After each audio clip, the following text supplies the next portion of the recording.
Bene ragazzi, amici, buongiorno, benvenuti a tutti. Io insieme alla mia bellissima gattona Sofì, che come al solito mi aiuta in queste video lezioni, sto per realizzare l'ultima video lezione sull'avventura, sulla storia militare dell'impero ottomano. Per adesso è l'ultima, arriveremo fino al 1730. Pensate, siamo partiti dal 1300, la gattona Sofì, la mia mascotte portafortuna, che mi dà coraggio, che mi infonde tenacia in questo mio ruolo di insegnante che si è preso la briga di spiegare tutti i programmi del triennio delle scuole superiori di storia e di filosofia. Sofì, non mordere. Beh, mi vuoi aiutare? Vuoi stare con me durante questa spiegazione?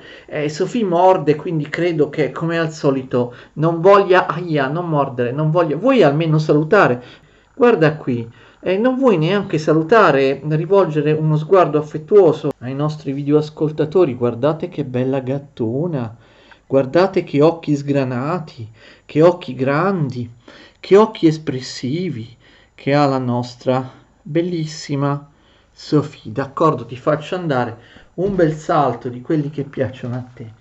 Allora, vediamo, siamo arrivati la scorsa volta, vi ricordate, alla pace di Karlowitz del 1699, una pace molto punitiva nei confronti degli ottomani, a seguito delle guerre che gli austriaci portano in profondità nei territori balcanici sottomessi agli ottomani, a partire dalla sconfitta presso Vienna, la sconfitta dell'assedio di Vienna da parte degli ottomani nel 1683. Queste guerre poi si concludono nel 1699. Gli ottomani nel frattempo avevano avuto una riscossa, avevano riconquistato molti dei territori, ma proprio in extremis negli ultimi anni di guerra arriva come nuovo comandante austriaco lo straordinario Eugenio di Savoia, uno dei più grandi geni militari di tutti i tempi, che sconfigge in maniera drastica e definitiva gli ottomani. Come abbiamo visto la scorsa volta, gli ottomani con la pace di Karlowitz sono costretti a cedere immensi territori nei Balcani che loro possedevano da 150 anni agli austriaci, tutta l'Ungheria e tutta la Transilvania. Vi ricordo in realtà che la Transilvania, pur essendo abitata da rumeni, da cumani e da altre, non solo da ungheresi, la Transilvania in realtà aveva sempre fatto parte del Regno d'Ungheria prima che questo fosse conquistato nel 1526 dagli ottomani. Quindi vedete, gli austriaci si trovano a possedere territori immensi che conquistano in brevissimo tempo senza quasi accorgersene un vero e proprio impero balcanico danubiano che caratterizzerà tutto il futuro dei domini degli Asburgo d'Austria, la storia degli Asburgo d'Austria, che si sposterà appunto verso est, verso la regione balcanico-danubiana, non avendo più gli Asburgo d'Austria un potere reale in Germania come imperatori del Sacro Romano Impero. E quindi questa sembrerebbe, l'abbiamo visto l'altra volta, abbiamo commentato, sembrerebbe una liberazione da parte di cristiani di territori sottomessi per lungo tempo agli infedeli musulmani, quindi sembrerebbe una cosa buona. Però dal punto di vista degli ungheresi, dei serbi e di molti altri, dei transilvani, non sembra una cosa così buona, perché gli ottomani erano abbastanza tolleranti anche in materia di religione, e invece gli austriaci erano duramente cattolici, portatori di una controriforma violenta, e quindi molti ungheresi transilvani, ve lo ricordate, erano diventati protestanti, quindi godevano di maggiore tolleranza sotto l'impero ottomano piuttosto che sotto i simboli della controriforma cattolica in Europa, cioè gli Asburgo d'Austria. Tuttavia, appunto, pace di Karlowitz, l'impero ottomano deve cedere l'intera Ungheria e l'intera Transilvania all'Austria, che quindi aumenta enormemente i suoi possedimenti. A seguito della pace di Karlowitz, gli ottomani, vi ricordate, devono cedere territori di minore entità anche a Venezia, alla Polonia e alla Russia. Cosa succede? Abbiamo visto che l'impero ottomano è in fase di disgregazione, di profondissima crisi per molti motivi, non soltanto per un'accentuata debolezza militare. Ci sono rivolte dappertutto. Subito dopo la pace di Karlowitz nel 1700 lo sheriff della Mecca si oppone agli ottomani, al controllo degli ottomani della penisola arabica. La situazione è disastrosa, l'esercito costringe il sultano in carica, che se vi ricordate è Mustafa II, ad abdicare a favore del fratello Ahmed III. Ahmed III regna sull'impero ottomano come sultano dal 1703 al 1730, quindi noi vogliamo arrivare in questa lezione fino al 1730, quindi consideriamo il regno di Ahmed III. Cosa succede? Succede che oltre che con l'Austria, attenzione, la Russia si trova coinvolta in un'altra guerra. Quale guerra? È una guerra che è collaterale alla Grande Guerra del Nord. Vi ricordate la Grande Guerra del Nord, detta anche Seconda Guerra del Nord, all'inizio del 1700, quando il re di Svezia, Carlo XII, che aveva ereditato dai predecessori un impero enorme nel Baltico e anche in Germania, si scontra contemporaneamente con Russia, Polonia e Danimarca, inizialmente vince, no? Carlo XII è un grandissimo sovrano, poi nel 1709, attenzione, Carlo XII, lo sapete se avete visto la lezione sulla guerra del nord, nelle video lezioni del 1700, del 700, Carlo XII fa lo stesso errore che avrebbe fatto Napoleone 100 anni dopo, invade la Russia, viene sconfitto in Ucraina nel 1709 in una città dell'Ucraina appartenente alla Russia che però era proprio al confine con l'impero ottomano, cioè la fortezza di Poltava. Lui viene sconfitto, Carlo XII, il suo esercito, l'esercito svedese, si arrende, però Carlo XII riesce a non farsi catturare. Insieme al suo alleato cosacco Mazzepa, capo dei cosacchi, riesce avventurosamente ad attraversare il fiume Dniepr. Dall'altra parte del fiume Dniepr c'è l'impero ottomano, perché il fiume Dniepr era proprio il confine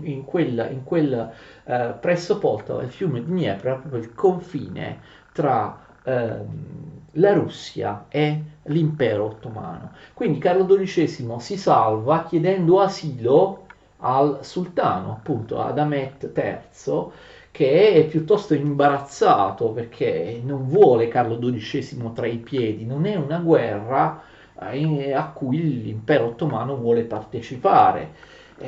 Chi ha sconfitto Carlo XII? Ovviamente Pietro I il Grande, lo zar Pietro I di Russia.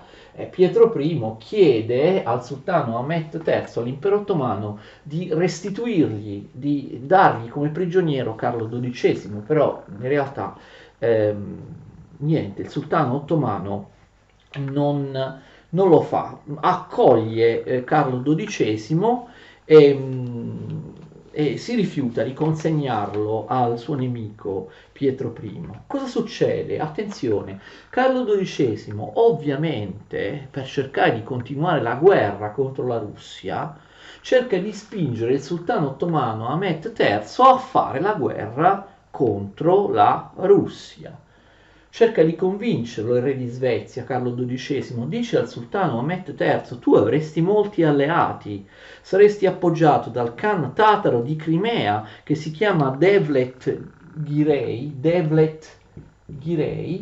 saresti appoggiato anche, attenzione, dal generale Stanislao Poniatowski, rappresenta gli sconfitti polacchi, e infatti Stanislao Poniatowski è un seguace del re che era stato appena detronizzato per la sconfitta, per via della sconfitta della Svezia in Polonia, del re Stanisław Leczinski. Lo so, sono nomi polacchi un po' strani. Cioè succedeva che in Polonia, prima della guerra del nord, esisteva un re, il re di Polonia era Stanisław Leczinski, che si scrive in una maniera molto strana.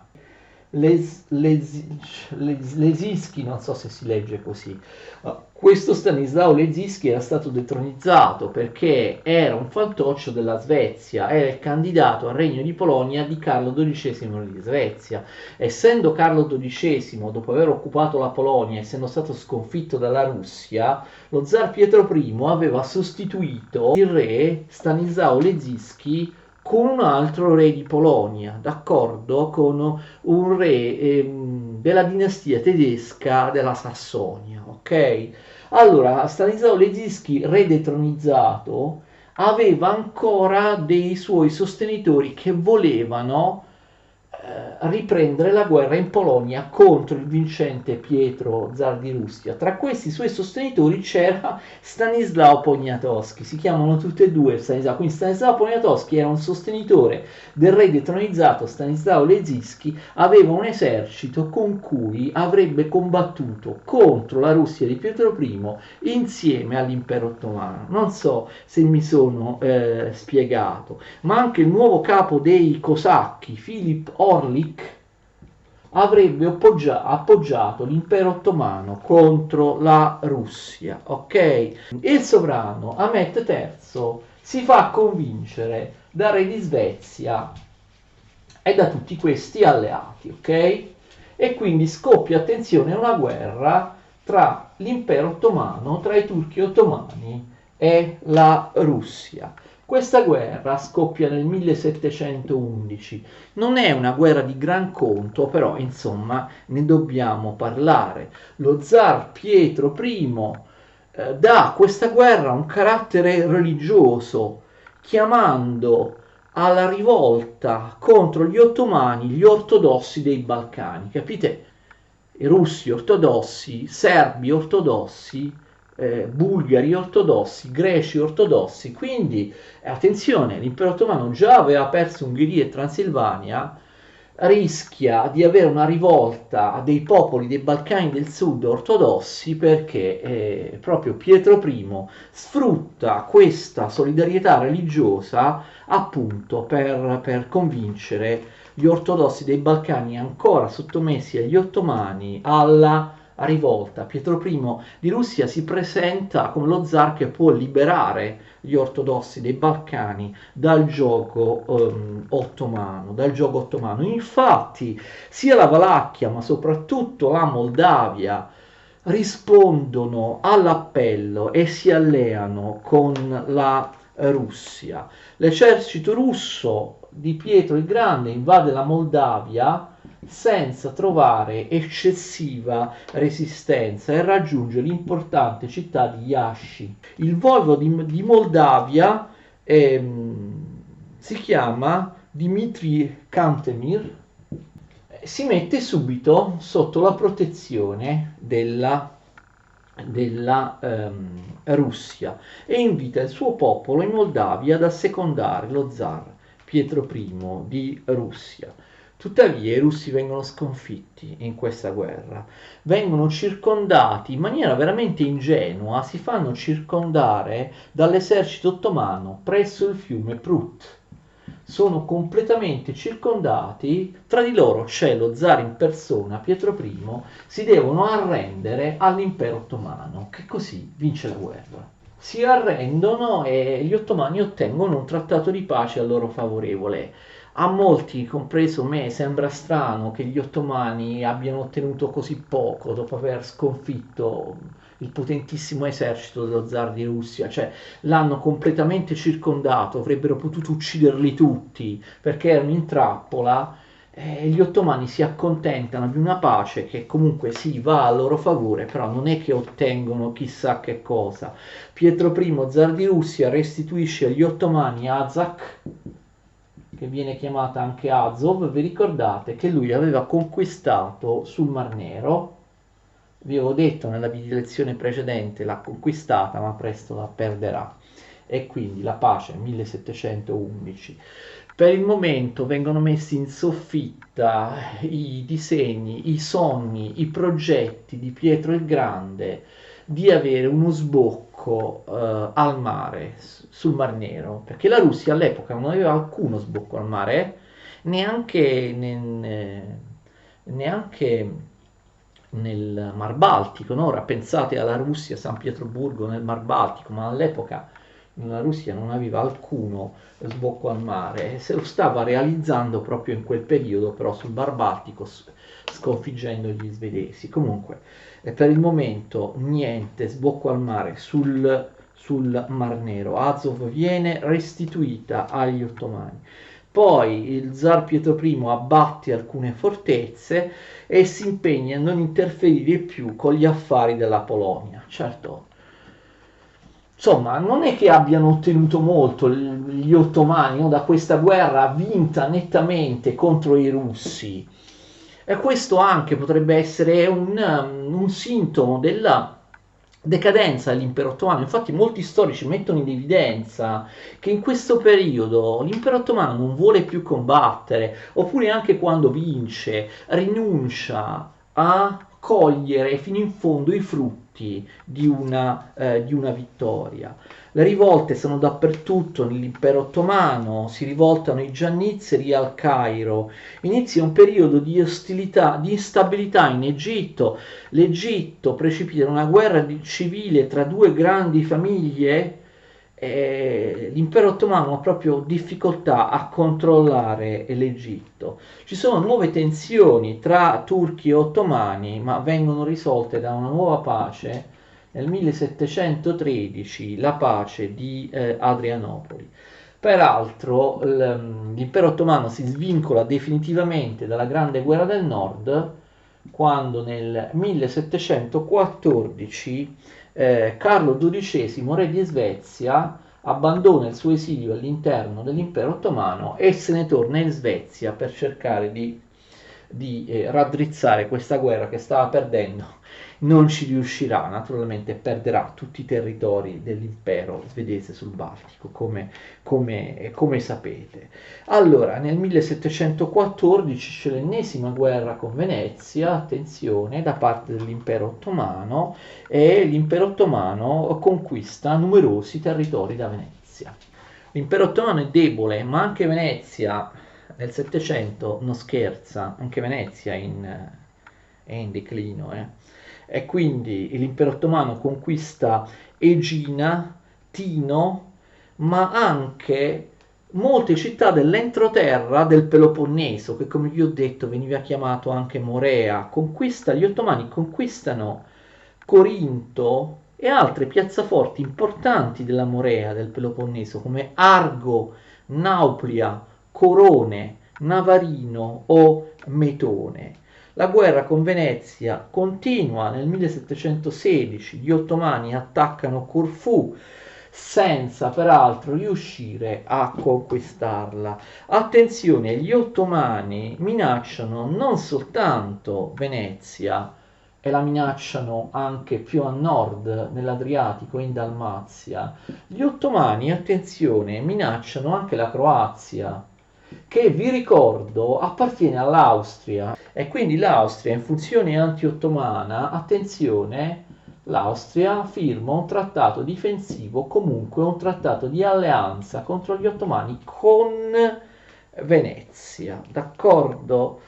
Eugenio di Savoia, il geniale generale che aveva vinto la guerra precedente da parte dell'Austria contro l'impero ottomano, Eugenio di Savoia scalpita, cerca di convincere il duca d'Austria e imperatore di Germania a riaprire il conflitto con l'impero ottomano. Sogna nuove straordinarie vittorie come quelle della guerra precedente conclusa, ricordate, con la pace di Karlowitz nel 1699. E attenzione, l'Asburgo d'Austria non è più Leopoldo I, che abbiamo citato molte volte in precedenza. Leopoldo I è morto, al suo posto c'è il suo successore Carlo VI. Carlo VI vuole riaprire la guerra con gli ottomani nei Balcani oppure no? Gli ottomani riconoscono, attenzione, la rivolta dell'Ungheria, e l'Ungheria vuole rendersi indipendente dall'Austria che l'ha appena conquistata, e si dà un re quale Francesco II Rákóczi, appartenente a una famiglia, quella dei Rákóczi, che noi abbiamo già in passato nominato. Un immenso esercito ottomano si dirige verso la fortezza di Petrovaradin, e quindi inevitabilmente la guerra scoppia, anche perché l'hanno fatta scoppiare gli ottomani stessi. Eugenio di Savoia è di nuovo a capo dell'esercito austriaco. Nel 1716 l'esercito ottomano a Petrovaradin viene completamente distrutto da Eugenio di Savoia e dagli austriaci.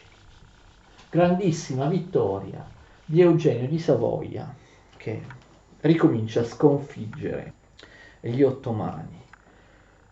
Gli ottomani ritirano le forze dappertutto per poter concentrare tutto il potenziale in questa guerra nei Balcani.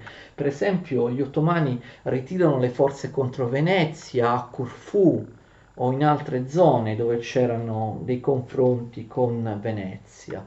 Eugenio di Savoia, sempre nel 1716, sconfigge ulteriormente in una grande battaglia gli ottomani a Temesvar, Timisoara, nel Banato di Romania. Eugenio di Savoia è veramente imbattibile, è l'eroe di queste guerre. Il Banato di Temesvar, Timisoara, era in realtà una regione abitata da ungheresi. Ancora adesso, pur facendo parte della Romania, la regione di Timisoara è abitata ancora adesso da molti ungheresi, da molti di etnia e di lingua ungherese. Nel 1717 Eugenio di Savoia completa l'opera, distrugge per la terza volta il terzo esercito ottomano presso Belgrado. Vi ricordo, città serba che però per molto tempo, prima della conquista ottomana, aveva fatto parte del regno di Ungheria. Quindi gli ottomani perdono anche Belgrado, che, attenzione, erano riusciti a conservare, scusate, nella guerra precedente. È il trionfo di Eugenio di Savoia. La Serbia comunque non viene invasa, attenzione.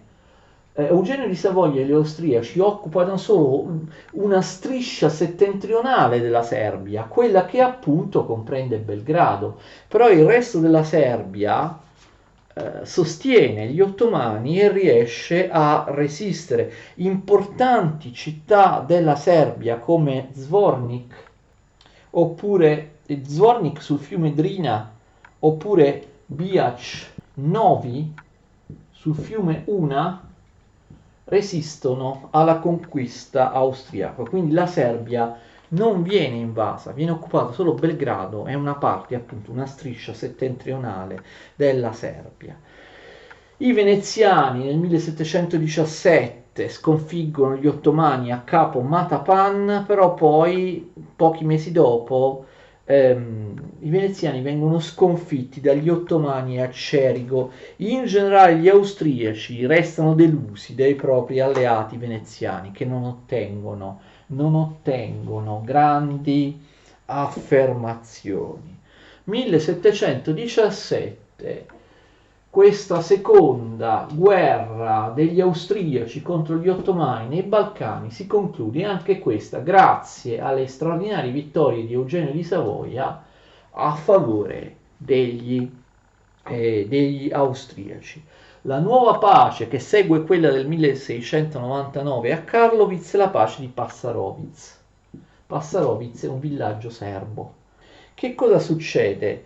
Questa pace, come la precedente, vi ricordate, viene realizzata, raggiunta anche grazie alla mediazione degli inglesi e degli olandesi, degli ambasciatori inglesi e olandesi che non per la prima volta fanno da paceri, fanno insomma, da intermediari tra gli ottomani e gli austriaci. L'impero ottomano, che ricordate nella guerra precedente aveva già perso tutta l'Ungheria e tutta la Transilvania a favore dell'Austria, ora cede all'Austria ulteriori territori, ovvero il Banato di Temesvar, di cui abbiamo già parlato, la piccola Valacchia, cioè una parte della Valacchia, e poi, attenzione, parte della Serbia, abbiamo detto la Serbia settentrionale, compresa naturalmente, come abbiamo appena detto, Belgrado. Quindi in questa seconda guerra l'Austria libera oppure sottomette, a seconda dei punti di vista, conquista nuovi territori nei Balcani dall'impero ottomano, si conferma il declino, sia pure lento, dell'impero ottomano nei Balcani. Sapete che per essere cacciati definitivamente dai Balcani bisognerà aspettare la prima guerra mondiale, o forse anche prima la seconda guerra balcanica del 1913, quindi ciò che resta nei Balcani è l'impero ottomano lo perderà molto molto a rilento, anche perché nel Settecento, soprattutto nell'Ottocento, ci sarà l'Inghilterra che si schiererà spesso a favore degli ottomani per evitare che il crollo completo dell'impero ottomano nei Balcani possa causare una guerra tra Austria e Russia, oppure possa fare in modo che la Russia metta le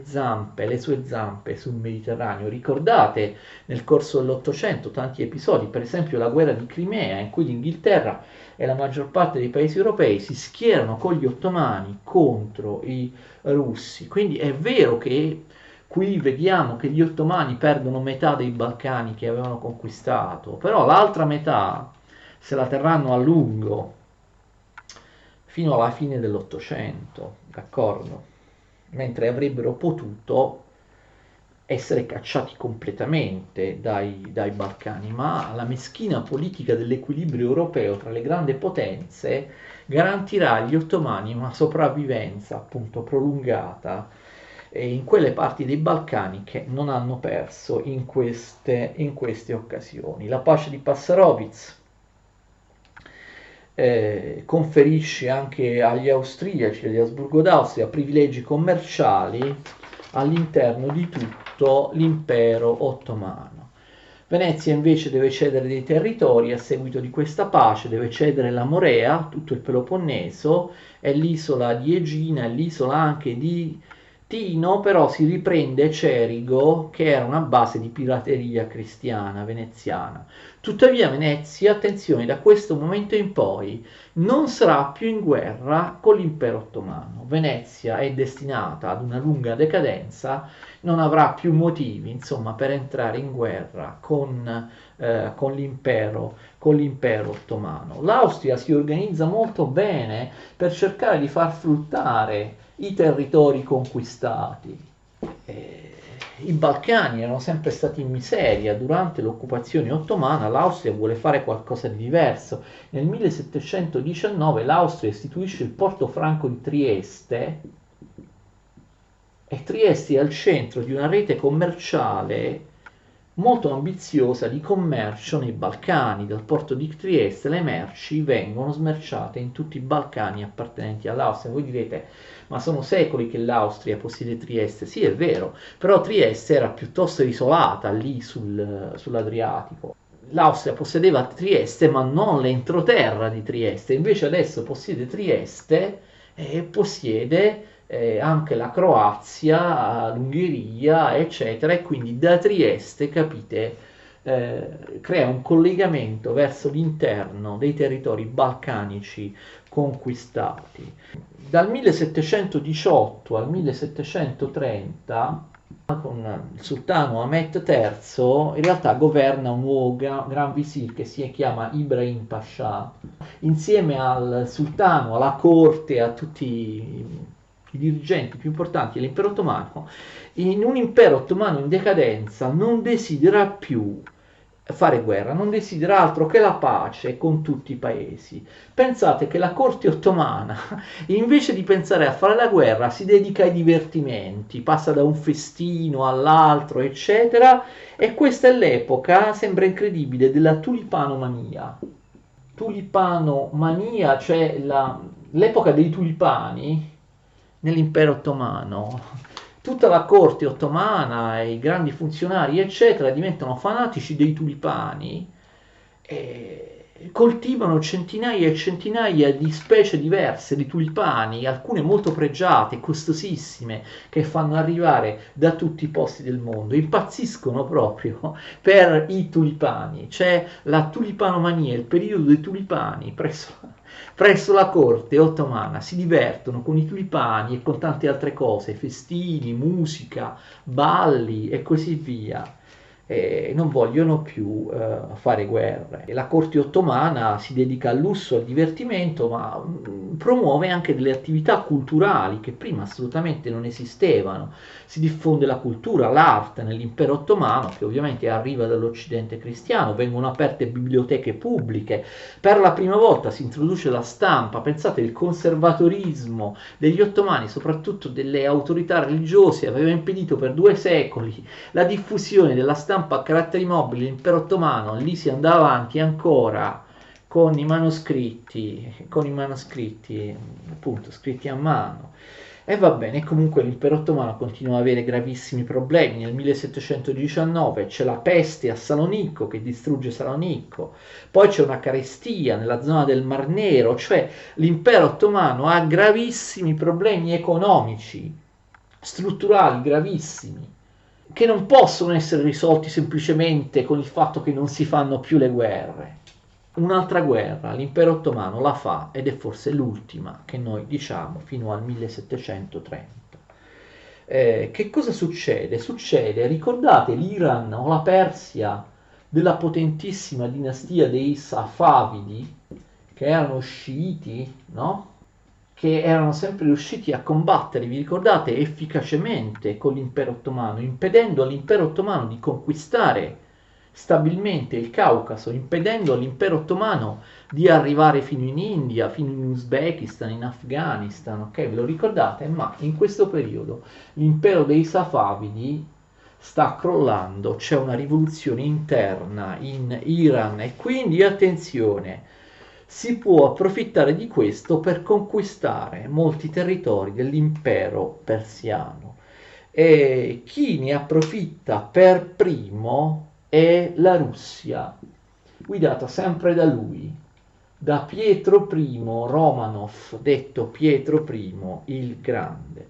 Nel 1722 la Russia muove verso il territorio dell'Astrakhan per cercare di conquistare tutti i territori ehm, che l'impero persiano aveva nei dintorni del Mar Caspio e comunque anche i territori ovviamente a est del Mar Caspio, cioè i territori del Caucaso.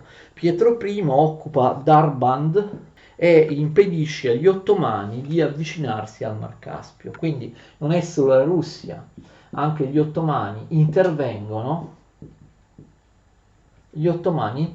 e quindi sono in competizione con la Russia di Pietro I per conquistare territori dell'impero persiano. Nel 1723 lo Shah di Persia deve cedere, attenzione, e cede moltissimi territori alla Russia. Nel 1723 lo Shah di Persia cede alla Russia di Pietro I, dello zar Pietro I, tutti i territori che confinano a nord e a ovest con il Mar Caspio. Però, attenzione, questi territori che ora la Russia si prende erano appartenuti all'impero ottomano fino al 1612, attenzione, e quindi lì ci sono moltissimi turchi, irredentisti turchi, che non vogliono essere sottomessi alla Russia, ma la Russia continua. Nel 1723 i russi occupano Baku, però gli ottomani, dal loro punto di vista, si prendono anche loro la loro parte. La Russia si prende Baku e gli ottomani si prendono Tiflis, no? In Georgia. E quindi c'è il rischio di un Mar Caspio dominato dai russi. Questo gli ottomani non lo possono accettare. Si fa la pace nel 1723 e quindi Impero Ottomano e Russia si spartiscono alcuni territori che in precedenza erano appartenuti all'impero persiano. La Russia occupa buona parte del Caucaso e poi, come abbiamo visto, la costa meridionale, il sud del Mar Caspio. Mentre in base a questa pace tra russi e ottomani, l'impero ottomano occupa la Georgia, come abbiamo visto prima,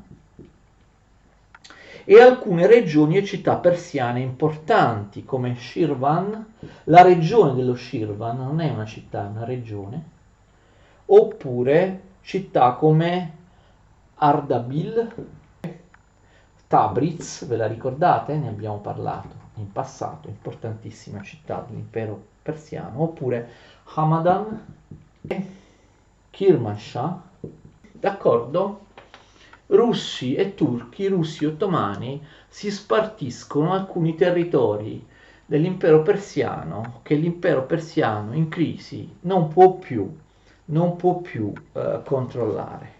La cosa dura pochissimo, perché nel 1730 l'impero persiano ricostituisce la sua potenza sotto il nuovo Shah di Persia, che si chiama Nadir. E questo Nadir riesce a riconquistare tutti i territori che noi abbiamo appena citato. Cioè l'impero persiano sotto il potente Shah Nadir riesce a riconquistare tutti i territori che abbiamo detto, e quindi ottomani e russi perdono. Questi territori ritornano all'impero persiano.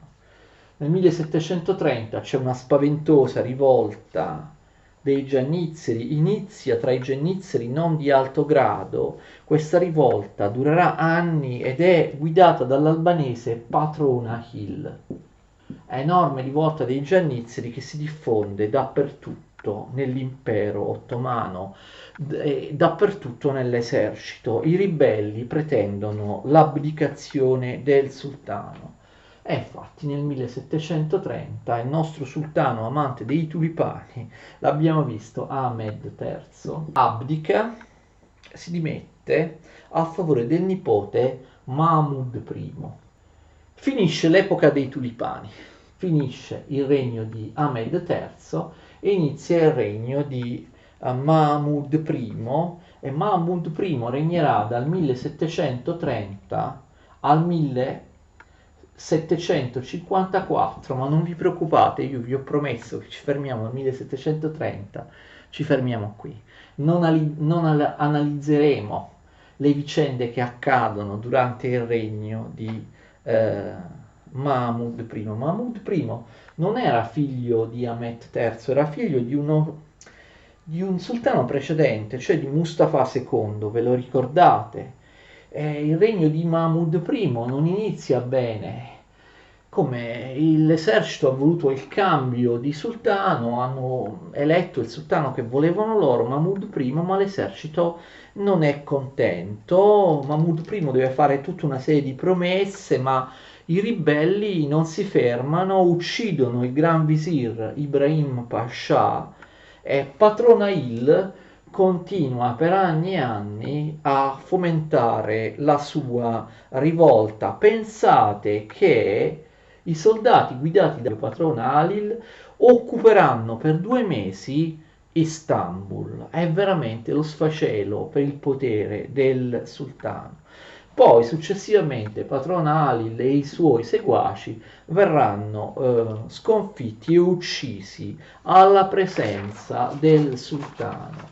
Ma questa rivolta finisce, ma nel 1731 c'è una nuova rivolta dei Giannizzeri e insomma abbiamo visto gravissimi problemi nell'impero ottomano che si avvia ormai ad una forte decadenza. Noi comunque ci fermiamo qui. Per il momento in queste video lezioni abbiamo analizzato, vedete, abbastanza nel dettaglio, anche con l'ausilio di una carta geografica, spero che si sia capito qualcosa quando ho indicato le località sulla carta geografica, abbiamo analizzato nel dettaglio come davvero nessun libro che viene abitualmente utilizzato nelle scuole e nelle università fa. Abbiamo analizzato nel dettaglio la storia degli ottomani e dell'impero ottomano sin dalla sua formazione nel 1300 circa fino al 1730, dopo la perdita di moltissimi territori nei Balcani a favore degli Asburgo-Rassia. Spero che questa carrellata vi sia piaciuta e vi rimando a successive lezioni sull'impero ottomano oppure su altri argomenti. Per ora vi saluto, vi ringrazio tutti, buonasera, arrivederci.